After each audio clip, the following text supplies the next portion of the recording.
कहानी की शुरुआत में हम देखते हैं कि साउथ कोरिया में वायरस फैलने की वजह से लोग तेजी से ज़ॉम्बी में बदलने लगे हैं। ये वायरस इतनी तेजी से फैल रहा है कि गवर्नमेंट भी कुछ नहीं कर पा रही। ज़ॉम्बीज ने पूरे शहर का बुरा हाल कर दिया है। हर तरफ भगदड़ मची हुई है और ज़ॉम्बी नॉर्मल इंसानों को काट कर उन्हें ज़ॉम्बी में कन्वर्ट कर रहे हैं। अब यहाँ बचे खुचे लोग जैसे तैसे करके अपनी जान बचाकर एक सेफ जगह की तलाश में हैं। वही हम एक आर्मी ऑफिसर जैक को देखते हैं जो कि अपनी बहन के साथ साथ उसके हस्बैंड लियो और उसके बेटे को बचाकर एक शिप की तरफ ले जा रहा था। वो शिप इन्हें कोरिया से निकालकर दूसरी कंट्री ले जाने वाली थी। अब वो शिप कहीं निकल न जाए इसलिए जैक काफी तेजी से गाड़ी चलाने लगता है। तभी रास्ते में इन्हें एक आदमी मिलता है। वो आदमी इनसे कहता है कि मुझे भी अपने साथ ले चलो, लेकिन जैक उसे अपने साथ ले जाने से इनकार कर देता है। कुछ देर बाद उस आदमी की वाइफ भी अपनी बेटी को लेकर इनकी गाड़ी के पास आती है और गिड़गिड़ाकर इनसे कहती है कि हमें प्लीज बचा लो। लेकिन जैक देखता है कि उस आदमी के कपड़ों पर खून लगा है। ये देखकर वो सोचता है कि यह आदमी भी कहीं इन्फेक्टेड ना हो, इसीलिए जैक उस फैमिली को अपने साथ कार में ले जाने से इनकार कर देता है। तब उस आदमी की वाइफ कहती है कि ठीक है, तुम हमें अपने साथ मत ले जाओ, लेकिन मेरी इस बच्ची को तो अपने साथ ले जाओ। मगर जैक रिस्क नहीं लेना चाहता था, इसीलिए वह इन्हें यहीं अकेले छोड़कर चला जाता है। कुछ देर बाद ये लोग उस शिप तक पहुंच जाते हैं और जैक अपने परिवार को लेकर शिप के अंदर आ जाता है। यहाँ हम देखते हैं कि इस शिप पर और भी कई सारे लोग अपनी जान बचाने के लिए चढ़ जाते हैं, क्योंकि कोरिया से निकलने वाली यह आखिरी शिप थी। सभी लोग शिप पर चढ़ने के बाद यह शिप जापान की तरफ जाने लगती है। कुछ देर बाद जैक अपनी बहन और उसके बेटे से मिलने आता है। जैक अपनी बहन से पूछता है कि तुम्हारा हस्बैंड लियो कहाँ है। तब वो कहती है कि लियो खाना लेने बाहर गए हैं। जैक अपनी बहन को तसल्ली देते हुए कहता है कि परेशान मत हो, हम जल्द ही जापान पहुंच जाएंगे। लेकिन तभी एक आदमी दौड़ते हुए आकर जैक को बताता है कि कैप्टन ने शिप को जापान से हांगकांग की तरफ मोड़ दिया है और अब हम हांगकांग जा रहे हैं। यह सुनकर जैक तुरंत कैप्टन के पास जाने लगता है। इसी बीच हम एक आदमी को देखते हैं जो कि अजीब तरह से हिल रहा था और खुद से कंबल ओढ़कर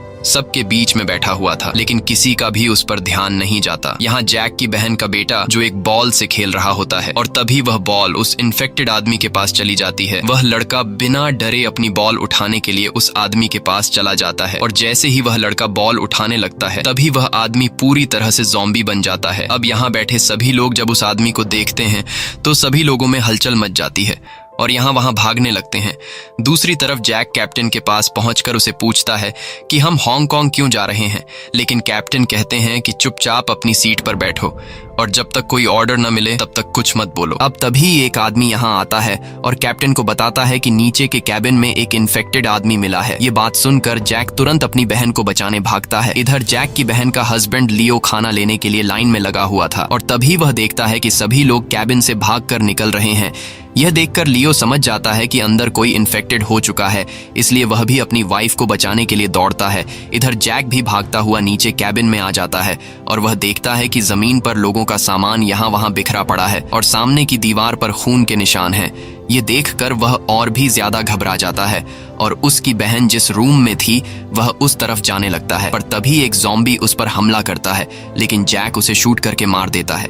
फिर जैक उसी रूम में आता है जहां उसकी बहन थी, पर अंदर के हालात देखकर उसकी आंखें खुली की खुली रह जाती हैं। वो देखता है कि उस आदमी ने यहाँ पर मौजूद सभी लोगों को काटकर ज़ॉम्बी बना दिया है और साथ ही उसकी बहन के बेटे को भी ज़ॉम्बी ने काट लिया है, जिससे वह ज़ॉम्बी बनने लगा है। लेकिन खुशकिस्मती से उसकी बहन ठीक थी और वह अपने बेटे को पकड़कर वहीं रो रही थी। जैक अपनी बहन से कहता है कि हमें यहाँ से जल्द ही निकलना होगा, लेकिन उसकी बहन अपने बेटे को छोड़कर जाने से मना कर देती है। तभी कुछ ज़ॉम्बीज जैक पर हमला कर देते हैं। जैक उन्हें शूट करके रोकता है। इसके बाद वो अपनी बहन को अपनी तरफ बुलाता है, लेकिन वो देखता है कि उसकी बहन को भी अब ज़ॉम्बी ने काट लिया है। जैक समझ जाता है कि अब अपनी बहन को बचाने का कोई फायदा नहीं है, इसलिए जैक अपनी बहन को अंदर ही छोड़कर बाहर आ जाता है और दरवाजे को बंद कर देता है। तभी उसकी बहन का हस्बैंड लियो भी वहाँ पहुंच जाता है और वो अपनी वाइफ यानी जैक की बहन को बचाने के लिए अंदर जाने की कोशिश करता है, लेकिन जैक उसे रोक लेता है और कहता है कि अब काफी देर हो चुकी है। कुछ देर बाद सभी ज़ॉम्बी दरवाजे पर आ जाते हैं, जिसमें जैक की बहन और उसका बेटा भी मौजूद होता है। यह देखकर जैक और लियो बहुत ज्यादा दुखी हो जाते हैं और रोने लगते हैं। इसके बाद शिप हांगकांग की तरफ जाने लगती है और फिर कुछ समय बाद यह शिप हांगकांग पहुंच जाती है। अब यहाँ सीन शिफ्ट होता है और कहानी 4 साल आगे जाती है, जहाँ अब पूरे कोरिया को बंद कर दिया गया है। पूरी कंट्री में खतरनाक ज़ॉम्बी फैलने की वजह से अब न कोरिया कोई जा सकता है और न ही कोरिया से कोई आ सकता है, यानी कि जो लोग अब कोरिया में रह चुके थे उन्हें बचाने अब कोई भी नहीं जाता। अब 4 साल बाद हम जैक और लियो को देखते हैं जो कि हांगकांग में रहने लगे हैं। यहाँ इनके हालात काफी खराब थे और उस दिन की घटना के बाद ये दोनों पूरी तरह से टूट चुके हैं। साथ ही यहाँ के लोग इन्हें बुरी नजरों से देखते हैं, क्योंकि ये दोनों एक दूसरी कंट्री से आए हुए रिफ्यूजीज थे। कोरिया में जब ज़ॉम्बी वायरस नहीं फैला था तब इनकी जिंदगी काफी अच्छी चल रही थी, लेकिन यहाँ ये दोनों घुट घुट कर जी रहे हैं और इनके पास कोई भी काम धंधा नहीं है। एक दिन जैक के पास चाइनीज गैंग के कुछ लोग आते हैं। वो जैक को उठाते हैं, लेकिन जैक उठते ही उन्हें मारने लगता है। तभी उनका एक आदमी कहता है कि रुको, हम यहाँ लड़ने नहीं आए हैं, बल्कि बॉस ने तुम्हें बुलाया है, इसीलिए हम यहाँ आए हैं। ये सुनकर जैक शांत हो जाता है और उनके साथ चलकर उनके बॉस के पास पहुंचता है। यहाँ जैक देखता है कि उसकी बहन का हस्बैंड लियो भी यहीं पर बैठा हुआ है। जैक लियो से कहता है कि तुम यहाँ क्या कर रहे हो, ये अच्छे लोग नहीं हैं, इसलिए यहाँ से चलो। लेकिन लियो जैक की बात नहीं मानता। दरअसल ये दोनों ही उस शिप में हुई घटना के बाद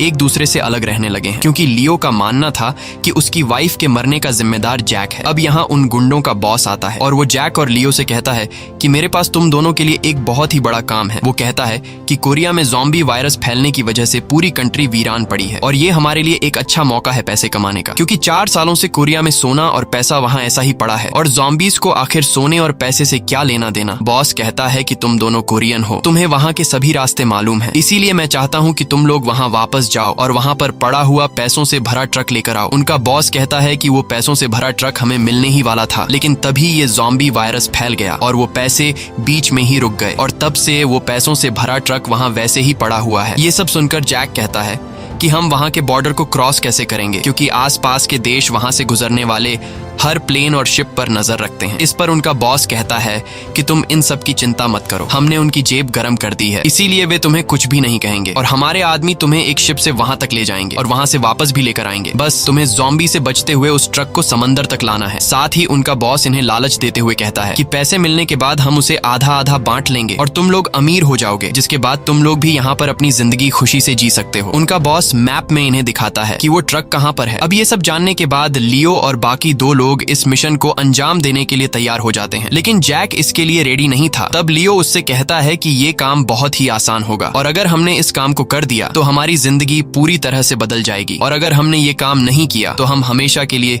यहीं पर कीड़े मकोड़े की तरह जिंदगी गुजारते रहेंगे। तब जैक कहता है कि इस काम में हमारी जान जा सकती है। ये सुनकर लियो कहता है कि अब हम कौन सी अच्छी जिंदगी गुजार रहे हैं, इस तरह की जिंदगी गुजारने से अच्छा है कि हम मर जाएं। साथ ही वो कहता है कि काश तुमने मुझे उस दिन न बचाया होता और मुझे भी मेरी वाइफ और मेरे बेटे के साथ मरने दिया होता। लेकिन जैक कहता है कि उन हालात को देखते हुए मैंने बिल्कुल ठीक फैसला लिया था। जिस पर लियो कहता है कि तुमने कोई भी सही फैसला नहीं लिया, बल्कि तुमने तो अपनी बहन को बचाने की जरा सी कोशिश भी नहीं की, इसीलिए उसकी मौत के जिम्मेदार तुम भी हो। ये कहकर लियो यहाँ से जाने लगता है। तभी एक आदमी उठकर कहता है कि ये लोग कोरिया से आए हैं, जहाँ से ज़ॉम्बी वायरस आया था। ये लोग मनहूस है, इसलिए इन्हें खाना मत दो और इन्हें यहाँ से निकाल दो। ये सुनकर जैक को काफी बुरा लगता है और जैक समझ जाता है कि यहाँ पैसों के बिना हमारी जिंदगी बिल्कुल बेकार है, इसीलिए अब जैक भी इस काम को करने के लिए तैयार हो जाता है। इसके बाद 4 लोगों की एक टीम बनाई जाती है, जिसमें जैक और लियो के अलावा एक आदमी और एक औरत भी थी और फिर उस गैंगस्टर के आदमी इन चारों को एक शिप से कोरिया पहुंचा देते हैं। कोरिया पहुंचने के बाद गैंगस्टर के आदमी इनसे कहते हैं कि हम समंदर के किनारे पर 3 दिनों तक तुम्हारा इंतजार करेंगे। अगर तुम लोग 3 दिनों में पैसों से भरा हुआ उस ट्रक को यहाँ लेकर पहुंच गए तो हम तुम्हें अपने साथ ले जाएंगे, नहीं तो 3 दिन गुजरने के बाद हम वापस चले जाएंगे। इसके बाद एक आदमी इन्हें 2 सैटेलाइट फोन देता है और कहता है कि ट्रक लेकर जब तुम पोर्ट पर पहुंच जाओ तो हमें कॉल करना, हम शिप लेकर वहीं आ जाएंगे। अब इसके बाद ये चारों एक छोटे से बोट से कोरिया की जमीन तक पहुंच जाते हैं। ये लोग रात में यहाँ आए थे क्योंकि उन्हें पता था कि अंधेरे में ज़ॉम्बीज को कुछ भी नजर नहीं आता है। अब ये चारों आगे बढ़ने लगते हैं। इन्हें यहाँ पर एक कार मिलती है जो कि बिल्कुल ठीक थी, इसीलिए ये चारों उस कार में बैठकर ट्रक को ढूंढने आगे जाते हैं। इनकी टीम में जो औरत होती है वो कार को ड्राइव करती है और बताती है कि मैं इस शहर में टैक्सी ड्राइवर थी जब कोरिया में ज़ॉम्बी वायरस नहीं फैला था। तब ये शहर रोशनियों से भरा हुआ था, लेकिन अब ये शहर इतना तबाह हो चुका है कि पहचानने में भी नहीं आ रहा है। खैर, थोड़ी आगे जाने के बाद इन्हें एक ट्रक नजर आता है। जैक उतरकर इस ट्रक की नंबर प्लेट को देखता है, लेकिन ट्रक का नंबर देखने के बाद जैक को पता चलता है कि ये वही ट्रक नहीं है, बल्कि वो दूसरी जगह पर है। अब यहाँ जैक चारों तरफ नजर घुमाता है और देखता है कि ये शहर पूरी तरह से वीरान हो चुका है। तभी जैक को सामने किसी चीज की हलचल सुनाई देती है। जब वो दूरबीन से बिल्डिंग के अंदर देखता है तो वहाँ पर कई सारे ज़ॉम्बीज खिड़की के पीछे भरे हुए थे। ये देखकर जैक काफी डर जाता है और वापस कार में आकर बैठ जाता है। इसके बाद ये लोग आगे जाने लगते हैं। कुछ दूर आगे जाने के बाद इन्हें एक और ट्रक खड़ा हुआ दिखता है, जिसे देखकर ये तीनों आदमी उतरकर ट्रक को देखने जाते हैं। इसी दौरान हम देखते हैं कि यहाँ इन पर कोई चुपके से नजर रख रहा है। अब यहाँ ये तीनों जब इस ट्रक के पीछे का दरवाजा खोलते हैं तो अंदर इन्हें ढेर सारे बैग मिलते हैं और जब ये लोग उन बैग को खोलते हैं तो इनकी आंखें खुली की खुली रह रह जाती हैं क्योंकि अंदर वो बैग US डॉलर से भरे हुए थे। ये देखकर ये लोग समझ जाते हैं कि ये वही ट्रक है जिसके बारे में उन गुंडों के बॉस ने बताया था। अब ये लोग उस ट्रक के ड्राइवर को देखते हैं जो कि ज़ॉम्बी बनकर मर चुका था। लियो जल्दी से उसे हटाता है लेकिन तभी वो जाग जाता है। दरअसल वो मरा नहीं था बल्कि सो रहा था और वो लियो पर हमला कर देता है। अब इस हलचल में गलती से लियो से गाड़ी का हॉर्न बज जाता है जिसे सुनकर यहाँ मौजूद सारे ज़ॉम्बीज जाग जाते हैं। अब यहाँ जैक लियो की जान बचाते हुए उस ज़ॉम्बी को शूट करके मार देता है, लेकिन गोली की आवाज से ज़ॉम्बीज को उनकी लोकेशन का पता चल जाता है और ज़ॉम्बीज तेजी से इनकी तरफ बढ़ने लगते हैं। वो ज़ॉम्बीज इन पर हमला कर देते हैं। अब यहाँ जैक उन ज़ॉम्बीज को शूट करके रोकता है और बाकी लोग ट्रक को स्टार्ट करने में कामयाब हो जाते हैं। इसके बाद ये चारों ट्रक में बैठकर यहाँ से भागने लगते हैं। तब सारे ज़ॉम्बीज भी इनका पीछा करते हैं, लेकिन ये लोग गाड़ी को तेजी से भगाकर आगे निकल जाते हैं और ज़ॉम्बीज को पीछे छोड़ाते हैं। मगर कुछ देर बाद कोई पीछे से फ्लेयर जलाकर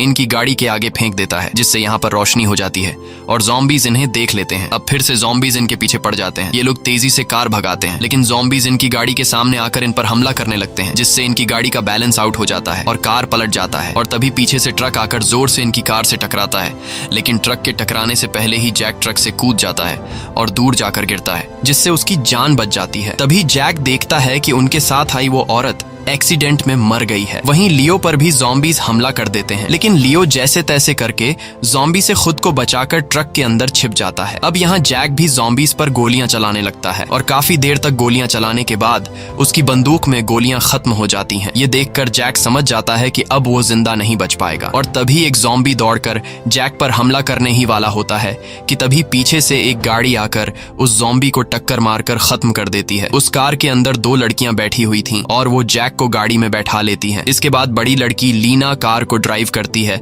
और जैक को बचाकर यहाँ से ले जाने लगती है। लीना बहुत ही अच्छे तरीके से यहाँ के मुश्किल रास्तों में कार को बड़ी आसानी से निकालती है, जिससे हम समझ जाते हैं कि लीना पिछले कई सालों से यहीं पर ज़ॉम्बीज के बीच रह रही है और लीना अपनी ड्राइविंग स्किल से ज़ॉम्बीज को उड़ाते हुए उनसे काफी आगे निकल आती है और गाड़ी को एक टनल में लाकर रोक देती है। तभी वो देखती है कि आगे कई सारे ज़ॉम्बीज खड़े हुए हैं। अब यहाँ पर उसकी छोटी बहन यूजीन अपना कमाल दिखाती है और वह एक रिमोट कंट्रोल कार बाहर निकालती है जिसमें कई सारी लाइट्स लगी हुई थीं। वो उस रिमोट कार को कंट्रोल करते हुए ज़ॉम्बीज के पास ले जाती है और सारे ज़ॉम्बीज लाइट को देखकर उस कार के पीछे पड़ जाते हैं और यूजिन उस रिमोट वाली कार को दूसरी तरफ लेकर चली जाती है। अब सभी ज़ॉम्बीज उस रिमोट कार के पीछे दौड़ने लगते हैं और इस तरह से उनके लिए रास्ता आजाद हो जाता है। इसके बाद लीना आगे बढ़ते हुए उस टनल से निकल जाती है और वे दोनों अपने घर तक पहुंच जाती हैं। दूसरी तरफ उसी जगह अभी भी कई सारे ज़ॉम्बीज ट्रक के पास खड़े थे जिसके अंदर लियो छिपा हुआ था और ज़ॉम्बीज को भनक लग चुकी थी कि ट्रक के अंदर कोई है। तभी हम देखते हैं कि वहां पर एक दूसरा ट्रक आता है जिस पर ढेर सारी लाइट्स लगी हुई थी और लाइट्स को देखकर सारे ज़ॉम्बीज उसी ट्रक की तरफ भागते हैं और उसके पीछे पड़ जाते हैं। फिर यहाँ पर कुछ और गाड़ियां आती हैं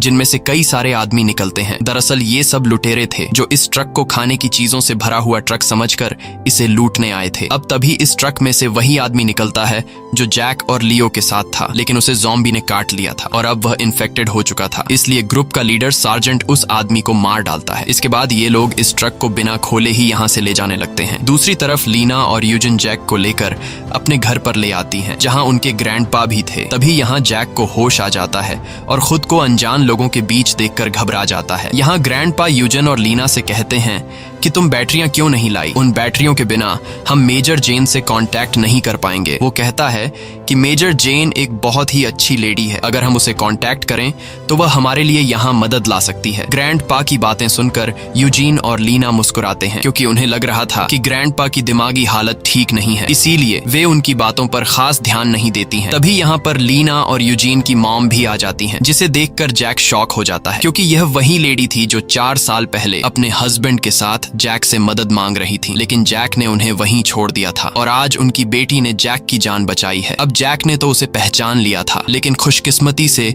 उन 2 बच्चों की माँ सारा जैक को पहचान नहीं पाती। अब यहाँ ग्रैंडपा के बार बार बैटरीज मांगने पर सारा अपने पिता को बैटरीज दे देती है। बैटरीज मिलने के बाद ग्रैंडपा जल्दी से रेडियो के जरिए सच में किसी जेन नाम की ऑफिसर से बात करता है, लेकिन सारा और उसकी बेटियां ग्रैंडपा की बातों पर ज्यादा ध्यान नहीं देते क्योंकि वो लोग जानते थे कि ऐसा हो ही नहीं सकता कि अब यहाँ पर कोई रेस्क्यू टीम आए, क्योंकि रेस्क्यू ऑपरेशन 4 साल पहले ही बंद हो चुका था और 4 सालों से इन्हें यहाँ पर बचाने कोई भी नहीं आया। वही दूसरी तरफ सार्जेंट अपने लुटेरे साथियों के साथ इस ट्रक को लेकर अपने अड्डे पर पहुंचता है, जहाँ कई सारे और भी लोग थे। ये सब लोग यहाँ ज़ॉम्बी से बचकर एक साथ सर्वाइव कर रहे थे। अब जब ये लोग ट्रक के पीछे का दरवाजा खोलते हैं तो अंदर उन्हें लियो मिल जाता है। साथ ही उन्हें वो पैसों से भरे हुए बैग्स भी दिखाई देते हैं, लेकिन ये लोग इन बैग्स को खोलकर देखते नहीं हैं, क्योंकि उन्हें लग रहा था कि इन बैग्स में खाना और कुछ जरूरत का सामान रखा गया होगा। ये लोग लियो को मारते नहीं हैं, बल्कि उसे मजे के लिए ले जाते हैं, जहां ये लोग लियो से एक खतरनाक गेम खेलने वाले थे। गैंग का लीडर यहाँ एक प्राइवेट किम नाम के आदमी को कहता है कि ट्रक में ढेर सारा खाना पड़ा हुआ है, इसलिए तुम सभी लोगों के लिए खाना तैयार करो। ये कहकर सार्जेंट अपने साथियों के साथ वहां से चला जाता है। अब प्राइवेट किम जब इन बैग्स को खोलता है तो वह देखता है कि ये सभी बैग्स तो US डॉलर से भरे पड़े हैं। ये सब देखकर प्राइवेट किम भी चौंक जाता है। वहीं दूसरी तरफ सारा जैक से पूछती है कि क्या तुम उन लुटेरों की टीम से हो, जिस पर जैक कहता है कि मैं किसी भी लुटेरों के ग्रुप को नहीं जानता, बल्कि मैं तो हांगकांग से यहाँ पर आया हूँ। ये सुनकर सारा शॉक हो जाती है और कहती है कि तुम पागल हो, हम लोग यहाँ से निकलना चाहते हैं और तुम यहाँ से निकलने के बाद भी इस नरक में वापस आ गए। अब यहाँ जैक सारा को अपनी सारी सच्चाई बता देता है कि मैं यहाँ पैसों के लिए आया हूँ। ये सुनकर सारा समझ जाती है और कहती है कि पिछले 4 सालों से हमें बचाने यहाँ पर कोई भी नहीं आया, लेकिन पैसों के लिए तुम लोग इतनी आसानी से यहाँ वापस आ गए। अब सारा पूछती है कि तुम्हारे बाकी साथी कहाँ हैं, जिस पर जैक कहता है कि शायद वह सब मर गए, लेकिन जैक को पता नहीं था कि लियो अभी भी जिंदा है और उन लुटेरों ने लियो को कुछ और लोगों के साथ बंदी बना लिया है। अब यहाँ हम कैप्टन सॉन्ग नाम के एक आदमी को देखते हैं, जो कि उन लुटेरों के गैंग का लीडर है। कुछ देर बाद कैप्टन सॉन्ग के रूम में प्राइवेट किम आता है और प्राइवेट किम कैप्टन को बताता है कि हमें पैसों से भरा ट्रक मिला है, लेकिन इन पैसों के बारे में बाकी लोगों को पता नहीं है। ये सुनकर कैप्टन सॉन्ग उस ट्रक को देखने जाता है और वहाँ सच में उसे US डॉलर से भरे हुए बैग मिलते हैं, लेकिन उन पैसों को देखकर कैप्टन ज्यादा खुश नहीं होता, क्योंकि उसे पता था कि अब इस बंद पड़े कंट्री में इन पैसों की कोई वैल्यू नहीं। पर तभी कैप्टन को वहां पर एक सैटेलाइट फोन मिलता है। फोन मिलते ही कैप्टन उसमें पहले से सेव किए गए नंबर पर कॉल करता है और कैप्टन का उस शिप में मौजूद लोगों से कांटेक्ट हो जाता है जो लियो और जैक को यहाँ लाए थे। शिप पर वह आदमी कैप्टन से कहता है कि अगर तुम इन पैसों से भरे ट्रक को हमारे पास ले आओ तो हम तुम्हें अपने साथ ले जाएंगे और आधा पैसा भी देंगे। वह आदमी कहता है कि हम पोर्ट पर तुम्हारा इंतजार कर रहे हैं, तुम जल्द ही इस ट्रक को लेकर वहाँ आ जाओ। इसके बाद वह आदमी कॉल काट देता है। अब कैप्टन सब कुछ समझ जाता है कि ये US डॉलर हर एक कंट्री में एक्सचेंज हो सकते हैं, इसलिए शिप वाले लोग इन पैसों को हासिल करना चाहते हैं। अब कैप्टन पैसों को शिप तक पहुंचाने के लिए तैयार हो जाता है, क्योंकि वह भी किसी तरह करके यहाँ से निकलना चाहता था। अब यहाँ कैप्टन प्राइवेट किम से कहता है कि पैसों के बारे में तुम किसी से भी बात मत करना, मैं और तुम चुपचाप यहाँ से निकल जाएंगे। लेकिन ऐसा करते हुए सार्जेंट को पता लग सकता था, इसलिए कैप्टन सॉन्ग प्राइवेट किम से कहता है कि हम सार्जेंट का ध्यान कैसे भटकाएंगे, क्योंकि अगर उसने हमें यहाँ से निकलता हुआ देख लिया तो वो हम दोनों को मार देगा। अब तभी कैप्टन सॉन्ग के दिमाग में एक आइडिया आता है। वो प्राइवेट किम से कहता है कि यहाँ पर खाना पहुँचाने की जिम्मेदारी तुम्हारी है, इसलिए आज रात तुम सभी को ज्यादा खाना देकर उनका ध्यान भटका देना। जब वे सभी खाना खाने में बिजी होंगे तब हम मौके का फायदा उठाते हुए यहाँ से निकल जाएंगे। अब वहीं दूसरी तरफ जैक ने भी सारा को पैसों से भरे हुए ट्रक के बारे में सब कुछ बता दिया था कि अब भी पोर्ट पर हमारा एक शिप इंतजार कर रहा होगा। जैक कहता है कि अगर हम उस पैसों से भरे हुए ट्रक को हासिल कर लें तो हम इस जगह से निकल सकते हैं। सारा जो पिछले 4 सालों से अपने बच्चों के साथ यहाँ पर फंसी हुई थी, उसे लगा कि ये अच्छा मौका है यहाँ से निकलने का। इसीलिए ये लोग प्लान बनाते हैं कि हम रात में इन लुटेरों की जगह पर जाकर उस ट्रक को चुरा कर शिप के पास जाएंगे और फिर शिप से यहाँ से निकल जाएंगे। वही हम लियो को देखते हैं, जो कि कई सारे लोगों के साथ कैद था। तभी इन सब लोगों को एक मैदान में ले जाया जाता है, जहाँ सभी लोग उन्हें देखकर मजे लेने वाले थे। यहाँ इन लोगों के ऊपर ज़ॉम्बीज को छोड़ दिया जाता है और ज़ॉम्बीज इन सब पर हमला करने लगते हैं। ये लोग ज़ॉम्बी से अपनी जान बचाते हैं, लेकिन कुछ लोग ज़ॉम्बी के शिकार हो जाते हैं। लियो भी जैसे तैसे करके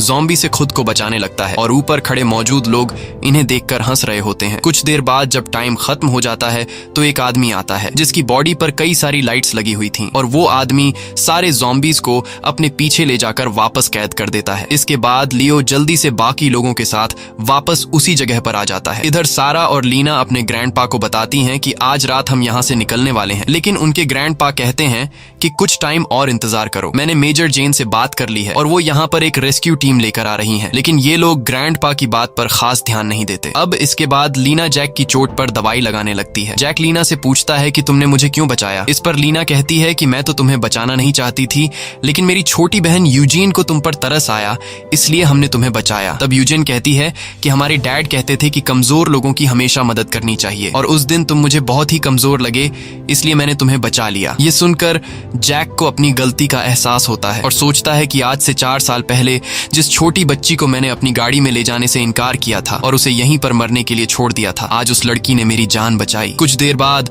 वहां पर सारा आ जाती है और जैक आज से 4 साल पहले सारा को यहीं अकेले छोड़कर खुद को गिल्टी फील कर रहा था, इसलिए वो सारा से कहता है कि मैं तुमसे पहले मिल चुका हूँ। जैक सारा को बताता है कि 4 साल पहले जब मैं अपनी फैमिली के साथ शिप की तरफ जा रहा था, तब तुमने रास्ते में हमसे लिफ्ट मांगी थी, लेकिन हमने तुम्हें लिफ्ट नहीं दी थी। सारा एक अच्छे दिल की मालिक थी, इसलिए वो कहती है कि इसमें तुम्हारी कोई गलती नहीं। उस दिन वहां से सिर्फ तुम्हारी गाड़ी नहीं निकली थी, बल्कि और भी कई सारी गाड़ियां हमारे सामने से होकर गुजरी थीं और सभी ने हमें लिफ्ट देने से मना कर दिया था, इसलिए तुम अब उस दिन के बारे में मत सोचो। यहाँ सारा जैक को एक गन देती है और रात होने पर ये सब लोग गाड़ी लेकर उन लुटेरों की जगह पर जाने लगते हैं। लुटेरों की जगह पर पहुंचने के बाद सारा अपनी बेटियों से कहती है कि कार से बाहर मत आना, और अगर मैं सुबह सूरज निकलने तक वापस ना आऊं तो तुम सब वापस चले जाना। ये कहकर सारा जैक के साथ गाड़ी से बाहर निकल आती है और ये दोनों चुपके से दूसरे रास्ते से होते हुए उन लुटेरों के अड्डे में घुस जाते हैं और वहीं पर उन्हें वह ट्रक दिखाई देता है। वहीं दूसरी तरफ कैप्टन सॉन्ग खेल के मैदान में जाकर सार्जेंट और उनके साथियों से कहता है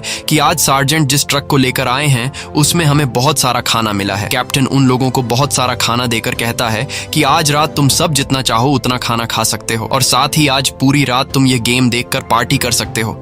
ये सुनकर बाकी सब लोग तो खुश हो जाते हैं, लेकिन सार्जेंट को कैप्टन सॉन्ग पर शक हो जाता है कि आज ये इतने अच्छे से पेश क्यों आ रहा है। वही बाहर जो लोग पहरेदारी कर रहे थे वह देखते हैं कि कुछ ज़ॉम्बीज उनकी तरफ आ रहे हैं, लेकिन ये लोग सोचते हैं कि उन्हें तो हम खुद ही संभाल लेंगे, इसीलिए ये लोग अंदर किसी को भी आने वाले ज़ॉम्बी के बारे में नहीं बताते। वही जैक और सारा छुपकर ट्रक की तरफ बढ़ रहे थे और कोई भी उन्हें नहीं देख पाता क्योंकि गार्ड्स का ध्यान आने वाले ज़ॉम्बीज की तरफ था। वहीं दूसरी तरफ सार्जेंट अब कैप्टन सॉन्ग के रूम में जाता है। सार्जेंट कैप्टन से कहता है कि तुम आज इतना अजीब बिहेव क्यों कर रहे हो। कैप्टन उससे कहता है कि ऐसा बिल्कुल भी नहीं है, मैंने तुम्हें बताया था कि उस ट्रक को लाकर तुमने बहुत बड़ा काम किया है। अब यहाँ कैप्टन को पता चल जाता है कि सार्जेंट को मुझ पर शक हो गया है, इसलिए कैप्टन अपना गन निकालकर सार्जेंट को मारने ही वाला होता है कि तभी प्राइवेट किम यहाँ आ जाता है। उसे देखकर सार्जेंट यहाँ से चला जाता है। प्राइवेट किम कैप्टन से कहता है कि मैंने सारी तैयारी कर ली है, इसलिए अब हम यहाँ से निकल सकते हैं। तब कैप्टन कहता है कि तुम ट्रक के पास पहुंचो, मैं जल्दी ही आ रहा हूँ। यह सुनकर प्राइवेट किम ट्रक के पास जाने लगता है। उधर कार में लीना और बाकी दोनों काफी देर से जैक और सारा के आने का इंतजार कर रही थीं, और तभी यह लोग देखते हैं कि एक बहुत ही बड़ी ज़ॉम्बीज की सेना लुटेरों के अड्डे की तरफ जा रही है। यह देखकर लीना अपनी मॉम को बचाने के लिए उनकी तरफ जाने लगती है। उधर सारा और जैक ट्रक के पास आकर उस सैटेलाइट फोन को ढूंढते हैं ताकि यह लोग शिप में मौजूद लोगों से कांटेक्ट कर सकें, लेकिन उन्हें वह फोन यहाँ पर टूटा हुआ मिलता है। अब तभी यहाँ पर प्राइवेट किम आने लगता है, जिसे देखकर ये लोग छुप जाते हैं, और जैसे ही वह ट्रक के करीब पहुंचता है तब सारा उसे गन पॉइंट पर ले लेती है। प्राइवेट किम बंदूक सर पर आते ही सारी बातें बता देता है और कहता है कि कैप्टन सॉन्ग ने सैटेलाइट फोन पर किसी से बात की थी और अब वह यहाँ से निकलने वाला है। प्राइवेट किम सारा से कहता है कि मुझे भी अपने साथ ले चलो। सारा पूछती है कि तुम्हें यह दूसरा सैटेलाइट फोन कहाँ से मिला, तो प्राइवेट किम बताता है कि ट्रक में हमें एक आदमी मिला था जो कि बिल्कुल ठीक था और उसी के पास से हमें यह सैटेलाइट फोन मिला है। ये सुनकर जैक समझ जाता है कि लियो अभी भी जिंदा है। अब तभी वहाँ पर 2 आदमी आकर प्राइवेट किम से कहते हैं कि गेम शुरू होने वाला है और वह नया आदमी काफी अच्छे से ज़ॉम्बीज से मुकाबला कर रहा है, इसीलिए तुम्हें भी उसे देखना चाहिए। लेकिन प्राइवेट किम गेम देखने से मना कर देता है। यह सुनकर वह दोनों आदमी गेम देखने के लिए जाने लगते हैं। सारा उससे पूछती है कि मुझे बताओ वह फोन कहाँ मिलेगा। इस पर प्राइवेट किम कहता है कि वह फोन कैप्टन सॉन्ग के पास है और वह यहाँ पर जल्दी आने वाले हैं। अब यह सुनकर सारा जैक से कहती है कि तुम जाकर अपने दोस्त को बचा लो और मैं यहाँ कैप्टन सॉन्ग से इस दूसरे सैटेलाइट फोन को हासिल करती हूँ। इसके बाद जैक अपनी बहन का हस्बैंड लियो को बचाने जाता है, जहाँ पर लियो को जबरदस्ती गेम के मैदान में डाला जाने वाला था और गेम स्टार्ट भी हो चुका था, जहाँ सारे ज़ॉम्बीज उन लोगों पर हमला कर रहे थे। वहीं कैप्टन सॉन्ग भी उसी ट्रक के पास आ जाते हैं। तब सारा प्राइवेट किम को गन पॉइंट पर लेकर कैप्टन से वह फोन मांगती है, लेकिन कैप्टन फोन देने के बजाय सारा पर गोली चलाने लगता है। ये देखकर सारा जल्दी से गाड़ी स्टार्ट कर लेती है और सीधा जाकर कैप्टन को टक्कर मार देती है, जिससे कैप्टन बेहोश हो जाता है। इसके बाद सारा कैप्टन के पास आकर उसके जेब से फोन निकाल लेती है। इधर जैक भी मुकाबले वाली जगह पर पहुंच गया होता है और वहां वो लियो पर हमला करने वाले ज़ॉम्बीज को बंदूक से मार गिराता है। तब ऊपर से सार्जेंट उसे देख लेता है और सार्जेंट अपने आदमियों से उस पर हमला करने को कहता है। अब जैक को मारने के लिए ये लोग अपनी बंदूकें निकालने के लिए जाते हैं, तभी जैक यहाँ पर स्मोक फैला देता है और फ्लेयर जलाता है। फ्लेयर की लाइट को देखकर ज़ॉम्बी गेम के मैदान से बाहर निकलने लगते हैं और लुटेरों पर हमला कर देते हैं। मौके का फायदा उठाते हुए जैक लियो को बचाकर यहाँ से ले जाने लगता है, लेकिन तभी लुटेरे इन पर गोलियां चलाने लगते हैं, जिससे ये लोग खुद को बचाते हुए तेजी से आगे की तरफ भागते हैं। लेकिन तभी कई सारे ज़ॉम्बीज भी इन पर हमला कर देते हैं और ये दोनों ज़ॉम्बी से फाइट करने लगते हैं। अब इस दौरान जैक ज़ॉम्बी से लड़ते हुए उससे बंदूक गिर जाती है। अब लियो के पास दो ही रास्ते थे, या तो वो अपनी जान बचाकर यहाँ से भाग सकता था या फिर गन उठाकर जैक